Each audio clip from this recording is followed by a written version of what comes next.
Hi, my name is Brooke Sadler, and I talked about in my blog how food brings together family through multiple traditions. So I tied Mexican American culture and my own culture, and we had this common centerpiece to every tradition and every family gathering, and that is food.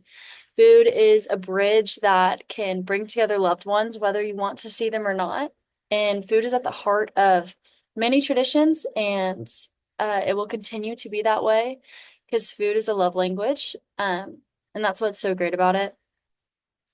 So, I wanted to talk about how food brings both a full stomach and a full heart. One of my specific traditions that my family does, and that we've been doing for as long as I can remember, I've done it in every single state I've lived in, which is awesome because it's just staying with us. But we make Oreo truffles. So I wanted to talk about how to make those because they are the easiest things to make and they are the best things you're ever going to taste. So they're so simple, which is beautiful because at 6 years old, I don't think I'd be able to make it if it had more than three ingredients.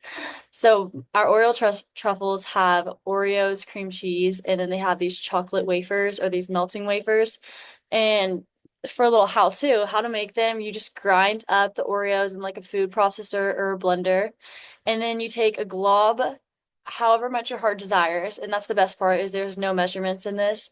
You take a lot of cream cheese and you combine those Oreos and the cream cheese together. And then the fun part is, especially for a kid, and it's still fun for me now, I made them over Christmas break with my family, is digging your hands into that dirt mess. And I call it dirt because it's brown like Oreos.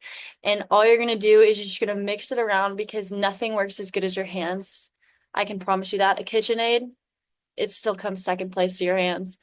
And you're gonna make them in ball formation, and then you'll lay them all out on a tray, pop them in the freezer for about 20 minutes. Once they're frozen, you can take them out. You're gonna melt these melting wafers and then drizzle chocolate all over them. And the cold frozen Oreo, it will help the chocolate harden faster. And then you're gonna put them in the fridge until the chocolate is fully hardened. And I can guarantee you mine do not look as pretty as those do in that picture right there, but they still taste absolutely wonderful. So I really hope that this tradition that means so much to me and my family maybe could mean something to you and your family too.